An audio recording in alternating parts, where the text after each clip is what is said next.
Новое радио.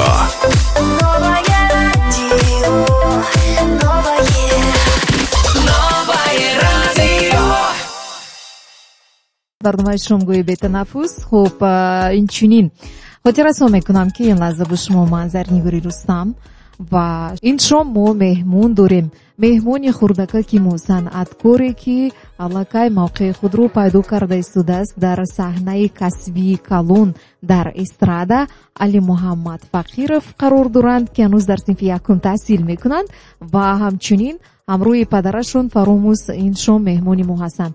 هر دوی شما رو به رادیوی نو خوش آمدید میگم. رحمت. سلامت باشید. شما همچون پدری صنعتکاری خورد و ما بگوید که شام شما از چی آغاز می شود؟ و من پدری صنعتکار بودن چگونه است؟ چون باز خیلی خورد است، گفتن ممکن هنوز کودک، شما برای صنعت همراه البته دستگیری میکنید. مشکل است یا چه خیلی؟ راستی که ما از عالم صنعت تا وقتی که علی محمد به صنعت رو نیاورد توی درجه را با خبر نبودیم. خب بعضا وقتا مشکلی می شود که شامگاهان از کار می بیایی خسته هستی و علی محمد 40-50 دقیقه باید با در باره صنعت، در باره کسب و هنرش با او کم کم باید هم صحبت باشی و تا که سروداش فراموش نکنه و کم کم الهام سرودخونیش ادامه دهد. یعنی همون الهام رو شما سایقل میدهید در دلش؟ بسیارتر من به علی محمد کمک میرسونم. بهترین. خب علی محمد، شما از چند سالگی با سرودخوانی سر کردید؟ از 5-6 سالگی هم سرود میخونم. بهترین. دشوار است سرود خوندن؟ مشکل است؟ بله. برای نفری که حالا نو قدم میگذارد و اینچنین بر زمین کودک است البته مشکل هست. وقتی که شما در صحنه سرود میخونید، وقتی که شما رو در تلویزیون هم سیمفونتون میبینند، در برای شما چی میگن؟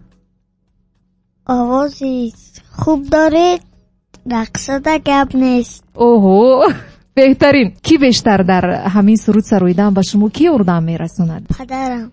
پدرتون کمک میرسوند. بهترین. خب شما گفته میتونید که مثلا در جوده صنعت همچون یک استاد راهبری ایجادی علی محمد کی هستند؟ استادی عزیزی علی محمد فریدون خورشید است و بسیارتر اکای کامران برفیف که تنظیمگر موسیقی و تنظیمگر آواز است. با علی محمد بسیارتر همین فریدون خورشید و کامران برفیف کمک خودشون رو دریغ نمیدونن، با علی محمد همکاری میکنن. بیشتر یعنی زبانی کودک رو اونها درک میکنند، میفهمند. بله. طرز درست خواندن سرود و حرکتاش علی محمد بسیارتر پیروی با فریدون خورشید میکنه. هنرمندی بسیار هنرمندی، دوستی خاکسار است. فریدون خود با ما دوستی اویلوی دارن، انسانی صمیمی است. اما میمیکه و رقصایی که فریدون میکنه علی محمد با هم رقصای فریدون خورشید بسیار پیروی میکنه. علی محمد، شما علاقه در صنف یکم میخونید؟ بله. و همین سرود خوندن شما با صحنه بر اومدن با درس خونی شما خلال نمیرسوند؟ من در وقتای خالگی استراحتی سرود میخونم. دیگر وقت شما بسیار درس رو سخت میخونید؟ بله. فنی دوست داشتهتون کدوم است میتونید گفته؟ کدوم درس رو دوست میدارید؟ زبانی روسی. در چورابینی و مکتبی نیست اشتراک میکنید شما؟ بسیار است چنین پیشنهاد برای علی محمد؟ پیشنهاد بسیار است. یکی ما به هر حال با کدام چورابینی که مکتبی میشود از دیرکتور مکتب خواهش میشود که علی محمد در چورابینی مکتبی اشتراک کند. خیلی ما سخنی آنها رو رد نمیکنیم، چون که علی محمد خوب تربیت گیرنده مکتبی رقم 54 است. از همین لحاظ علی محمد در چورابینی مکتبی برآمد میکند. علی محمد، شما وقتی که با صحنه میبروید، پیش از با کنسرت رفتن، پیش از با صحنه برآمدن، چی رو همراه خود دوی میگیرید؟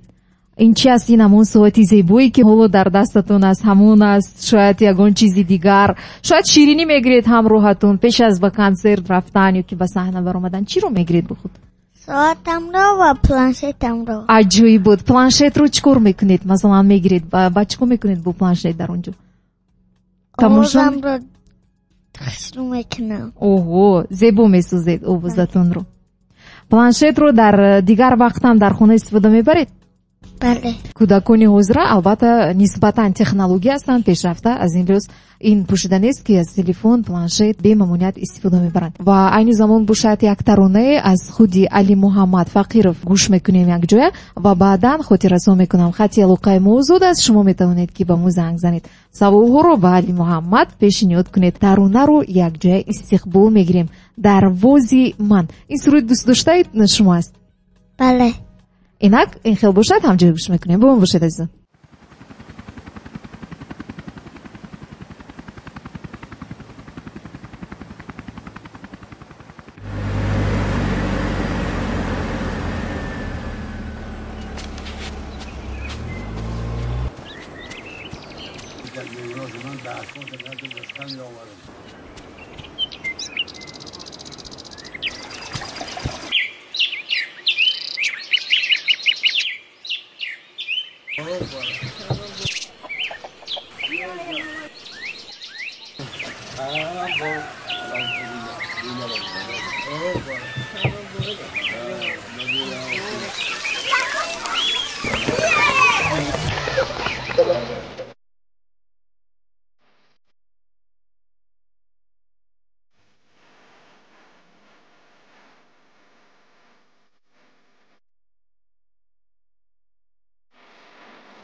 علی محمد شما سرویدید سرود در ووزی من دیگر شهر نی مثلا دوشنبه نی خوجند نی برای چی در ووزی من یکون سبب دارد؟ نه. دوست می‌دارید در ووز رو؟ بله. بسیار می‌روید؟ بله. در ووز اومن با اویلای شما وابستگی یکون رشته دارد یا که از زمان طرف شما؟ اصلا مو پدر مادرمان زاده دروز است. دروز نیز یک گوشه زیبا منظره تاجیکستانی عزیزی ما است. علی محمد که تعطیل تابستونه رو بسیارتر در دروز میگذرونه در ناحیه دروز. از همین لحاظ ما خواستیم که اولین کلیپی که برای علی محمد پسند میاد در ناحیه دروز به نوار بگیریم. سرود هم بسیار یک سرودی فورم گوش نواز باز از لفظی لطیفی کودکانه خیلی خوش صدا میزد. علی محمد شما در وقتهای خولگیتون مثل دیگر کودکان فیلم های تصویری یعنی مولت فیلم تماشا میکنید؟ بله. کدام مولت فیلم به شما معقول است؟ چلاوک پاوک و لیدی بگ سوپرکوت. اوه عجیب بود. برای چی مخصوصا چلاوک پاوک چیش در اون به شما معقول است؟ حرکاتویش؟ بله. چقون است برای امین؟ بله. شما هم میخواید که هم خیلی چقون باشید؟ بله. چقون بودن البته خوب است. زنگ است قبول میکنیم میشنویم. الو. الو. السلام علیکم شما بخیر. سلام علیکم فیضانیگور. سلامت باشید. مرحمت خود رو معرفی نمایید و اگر سوال داشته باشید ما شما رو میشنویم. میرزا علیم اشعری بختار. زنده باشید. مرحمت. این میمون شما رو خوش اومده میگیم دوداری عزیزه. خوش باشید.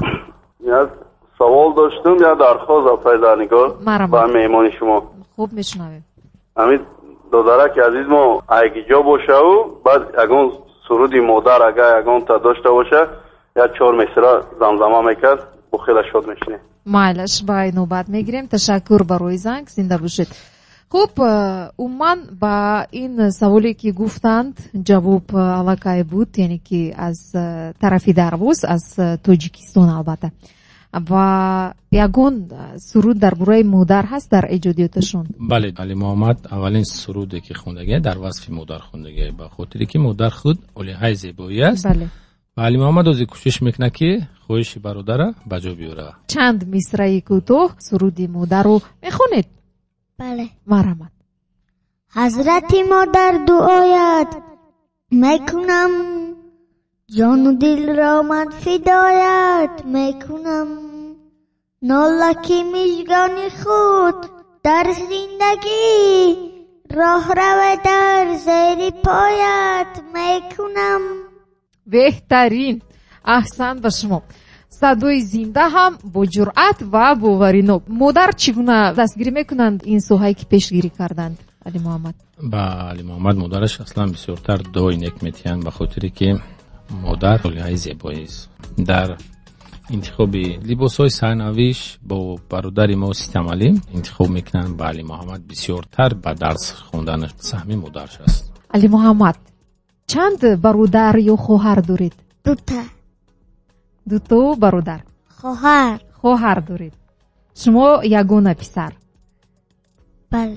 یعنی که 3 نفر 2 دختر و 1 پسر است. علی محمد دست 1 دختر 1 پسر است. علی محمد و بنظیر دخترچه کلانی من بنظیر نام دارد و علی محمد دخترای خواهرچه من علی محمد خواهر میگه. یکیش بهنوز نام دارد دیگرش فاطمه که اونها بسیارتر در وقتهای خولگی با یکدیگر بازی میکنن. با یکدیگر وقتهای خولگی شونده بهنوز و فاطمه بانو در خونه ما مهمون میشوند. علی محمد اونها رو همچون خواهر دوست میداره. از همین حساب اعضای اولیای ما هستند. شما گفتم میتونید من چخل شد که یک بار با سوهای صنعت علی محمد اومدن یا که در اویلای شما در گذشته صنعتکار یگون نفر بودند؟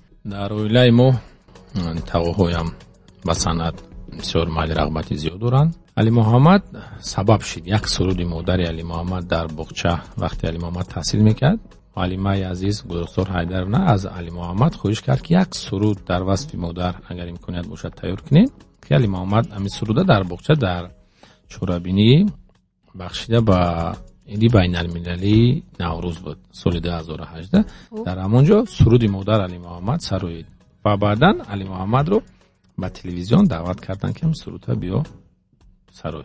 بشوپا ستاره درخشان امروز و آینده صنعت تاجیک. سرودی دوست داشته با خود شما معقول کدام است این سرود؟ لبی دریا. لبی دریا است. دوست می‌دارید؟ بله می‌سروید کمتر. بله. بیایید می‌سروید.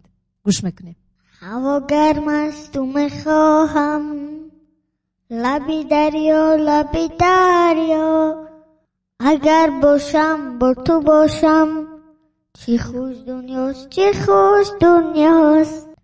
تشکر احسن. شما که همچون پدر همیشه مشاهده میکنید همیشه البته در نزدش مشکل نیست برای علی محمد در یاد نگاه داشتن متن‌های سرودها چون خردسال است.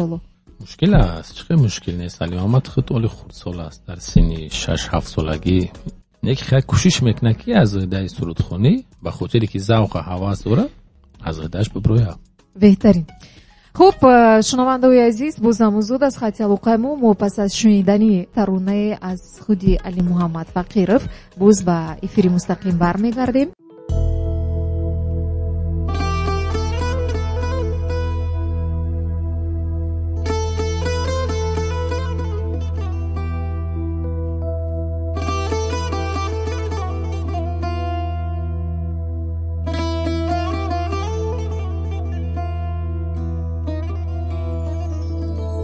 از تقدیمات الگان پروداکشن. دل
ادامه میدیم برنامه شامگوی به تنفس و زنگ است قبول میکنیم و میشنویم. الو. سلام علیکم. السلام علیکم. شما بخیر؟ سوزن پناه. تشکر. مرحمت. خود رو معرفی نمایید و سوالی شما. سلطان هستم از شهر بختر. زنده باشید. سلام علیکم. همون مهمانی خود دست شما را رحمت میگویم و خوش آمدید میگیم برای شما. همچون یک دوستداری و یک نفر همچون پیروی رو رحمت میگیم و پدر مادرش که امروز 3 ترانه که 4 ترانه رو با سطح بلند پذیرایی کردیم. تشکر. زنده باشید. اگر ایلوجش باشه یک ترانهش تقریبا میموندین، اگر ایلوجش نمیبود یکون غینه خوش نه. ترانه صد میدهد از علی محمد در رفتی برنامه با شما شومی خوش. تشکر برای زن. علی محمد، وقتی خولگی با دوستانتون بازی میکنید؟ در خونه، در حولی، در کوچه؟ بله. بازی میکنید؟ بله. چی بازی ها میکنید همرو؟ فوتبال. اوه، فوتبال بازی میکنید؟ بله. معقول است به شما؟ بله. مشکل نیست از پسی توپ دویدن، سخت دویدن مونده نمیشوید؟ نه. خوراکی دوست داشتهتون کدوم است؟ منتو، شکر و فروتا. نقشه هایتون هست؟ چیکار کردنی هستی در سال نو؟ تیاری به سرودی نو و کلیپی نو. سرود و کلیپی نو. بله. بهترین. خب وقتی کلیپو آماده میکنید برای ترانه های علی محمد با کی بیشتر همکاری میکنید در آماده کردن کلیپ؟ در آماده کردن کلیپ بسیارتر با کلیپ میکردیم که بسیار موقت همکاری داریم. اکرم جان مومینف هستند و همکارای امیر جان است، برادر عزیزی ما که در ثبت کلیپ های علی محمد بسیار سمیخ چون میگذارن. با اینها بسیارتر همکاری میکنیم. در سرودی گویم هنرمندان صنعتکارانی که سالشون بزرگ است، یعنی اونها کودک نیستند، بیشتر صحنه ها رو زیب میدهند رقصه ها یا دیگر قهرمان ها در کلیپ. مثلا برای علی محمد در صحنه از نگاه شما تنها برآمد کردن خوب است، خود رو خوب احساس میکند، یا کی دارد باز رقصه های خردسال که همسال خودش است؟ در یک سرودش رقاصه هست. در سرودی که شاهگل زرین اندیره بانو یک رقاصه است، تربیت گیرنده مکتب اینترنت بنای میرت الله طایفه است که علی محمد بانو به نزدیکی یک کلیپ آماده کردن. اندیره بانو در این سرود بسیار چقان و چلاک بسیار رقص خوب کرد، رقص زیبا کرد. از متن سرود وابستگی دارد، از آهنگ سرود وابستگی دارد که در کدام حالت علی محمد آزاد خود را حس میکند. مثلا در سرودی دروازی من، در ثبت کلیپی دروازی من، علی محمد چلاک‌تر بود. بعد از او با سرودی تنتنه جشن پراعجاز شد بخشیده به استقلال دولت جمهوری تاجیکستان بود که هم پیشنهاد شد با اهل تربیت گیرندگان مکتب اینترنت بنای میرت الله طایف. در اونم علی محمد بسیار چلاک‌تر بود. بسیارتر در سرود خونیش کوشش میکنه که با همراهی هنرمندای دیگر هم سرود بخونه و یک چیزی از آنها هم بآموزه. بسیار میبینیم عکسایشون رو در شبکه‌های اجتماعی همراه هنرمندانی علاقه نامی کشور. نگاه آنها به همین گونه یک صنعتکار خردکک چخیل است، زیرا که ما در عکس‌ها بسیار میبینیم که در بغلشون است، بسیار با محبت احساس میشود. چگونه است نگاه آنها به بسیار سوال میدهند به شما که چگونه است، مشکل است یا نه در برای صنعتش؟ چی میگویند اونها؟ راستی هنرمندای ما بسیار ما در چورابینی که علی محمد دعوت میکنه در بزمگاهان ما میریم اشتراک میکنیم. هنرمندای ما نسبت علی محمد بسیار مهر محبتی بسیار دارن. خیلی هنرمندای ما هم چون از اولای موسیقی یک بار با خبر شدگی نیستن، اوستا زینه او رو برآمدگی بسیارتر علی محمد حساب رقصش از حساب حرکتاش دوست می‌دارن. بسیار هنرمندا احترام میکنن. از همین لحاظ من هم هنرمندای تاجیک بسیار احترام میکنم، دوستشون می‌دارم از حسابی که خصلت خوب دارن، صنعتکار جوان دستگیری میکنن. درست. یک پیامک اومده رسیده است. مدینه میگویند که سلام و درودی به پایان به شما با دو درک خردسال شیرین زبان میرسونم، به حد آواز خوب دارند. تشکر زیاد. علی محمد گفته استودنت میخواستیم 4 مصرع از دل خو سرود خودشون با آواز زنده میسرایدند، خرسند میشدیم. فرقی ندارد از کدام سرود میسراید یگان سرودتون 4 مصرع؟ بله. بیاید شما میسراید ما گوش میکنیم. شاگولی زرین به سر اندازی تو گردی لبانت شکر انداز تو شاگولی زرین به سر اندازی تو گردی لبانت شکر انداز تو. اوهو بهترین. صدایتون خسته نباشد. رحمت کلام. سلامت باشید. علی محمد با ورزش هم مشغول میشوید؟ مثلا یکون خیلی میدوید، مشق میکنید؟ هستم خیلی حالت هم هست؟ بله. چکور میکنید؟ خیلی پدرم میدوید؟ نه. گوشتی میگیرید؟ گوشتی میگیرید؟ بله. در خونه؟ بله. هر روز؟ بله. مشکل نیست؟ کی غالب میشود؟ شما؟ بله. علی محمد، همون مخلصانی که حضور شما رو گوش کرده ایستادند میگویند که اوزش زیبا، چه خیلی خوب میسروید، ما دوست میداریم. با همون مخلصانتون چی میگوید؟ چی تمنا دارید؟ سربلندی و خانوادگی را من آرزومندم.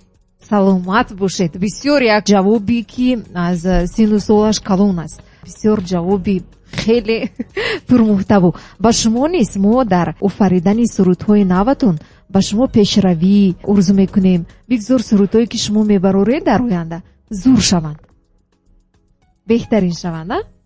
بله. خوش آمدید بار دیگر. رحمت کلام. سلامت باشید. خب اینک با شما مراجعت کردنیم که برای اون که به دایره شنونده هایش بسیار نزدیک باشد علی محمد، برای اون که همیشه از حیاتش خبردار باشند، عکس ها، صورت ها، ویدیو ها یا که ترانه ها، شما چی فکر دارید؟ چقدر وقت رو باید برای اینستاگرامش در دوام روز یا که در دوام 2 روز یک مرتبه صرف کردن لازم است؟ در یک روز تخمینا هم تا 30 دقیقه کفایه است. 30 دقیقه کفایه است؟ بله کفایه است. به خاطری که اینستاگرام دام بسیار بد میدروی، از بسیاری کارات میمونی. وقت رو میگیره. وقت رو بسیارتر میگیره. ما وقتای خلگی در تو هم 30 دقیقه را فرصت میابیم که با سوال مخلصشون بسیار می نویسن، از فدراسیون روسیه می نویسن، از بسیاری از شهر قرغون تپه می نویسن، از نویای توبه مرکز، شهر کلوب می نویسن مردم، از ولایت سوخت. به همین خاطر ما هم کوشش میکنیم که با سوالای اونها هم پاسخ دهیم تا که اونها مخلص هستن. یک چیز است که مشهور شدن بسیار آسان است، نه که محبوب دل ها شدن بسیار دشوار است. در این سن سال مخلصاش هم تا حد امکان احترام میکنیم. ما بهترین. علی محمد اگر یگان چی گفتنی باشید مرحمت. سربلندی و خانوادگی را من آرزومندم. زنده باشید. تشکر. خب هر دوی شما رو خوش آمدید میگویم به برنامه. ما با علی محمد در آینده برای عملی نمودنی نقشه های ایجادیش موفقیت در خوندنش، در تحصیلش خونیچ خوب و عالی آرزو میکنیم. همیشه صحت سلامت باشد، سربلند باشد، موفق باشد و با شما نیست البته صبر و طاقت و در ایجادی ترانه های نو چون همیشگی همیشه البته دستگیر باشید. سلامت باشین. تشکر زیاد برای دعوتتون. تشکر زیاد به مخلصان علی محمد که دائما در جستجوی سرودهای نو علی محمد هستن. همه اونها رو دوست می‌داریم و باقی سربلند و خانه‌آباد باشین. زنده باشید. تشکر. خوش آمدید. شنوندگان عزیز، خاطررسان میشم که این شام در برنامه شامگویی ما قرار داشتند هنرمندی خردسال، نفری که هنوز در صنف یکم تحصیل میکند لیکن با این نگاه نکرده در صحنه‌های کلان بسیار برآمد و هنرهای ایجادی داشت. علی محمد فقیرов بودند و دوام این مدت با شما بودم من زرنگاری رستم. همیشه پیگیری رادیوی نو باشید و ترانه آخری نیست از علی محمد فقیرов برای شما صدا میدهد. خیر از جون دل در موج نو بمونید.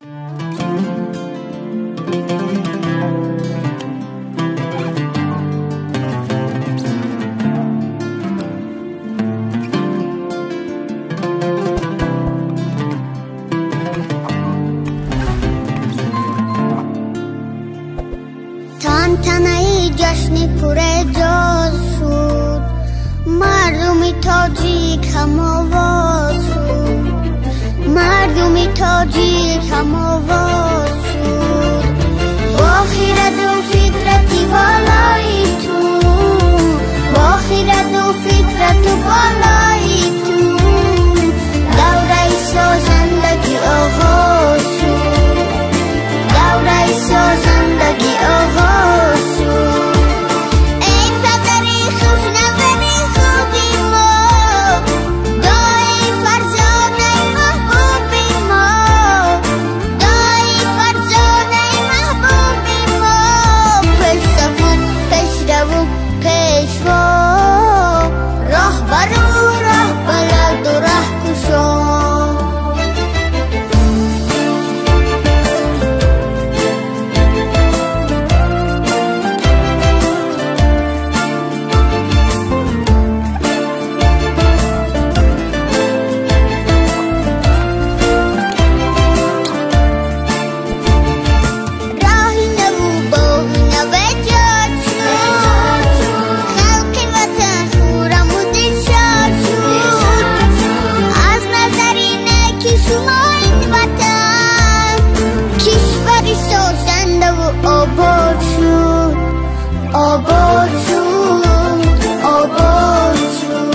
هم آواز شد با خیرت و فکرتی بالای تو با خیرت و فکرت بالای تو دوره سازندگی آغاز شد دوره سازندگی آغاز شد مردمی تاجیک هم آواز شد مردمی تاجیک هم آواز شد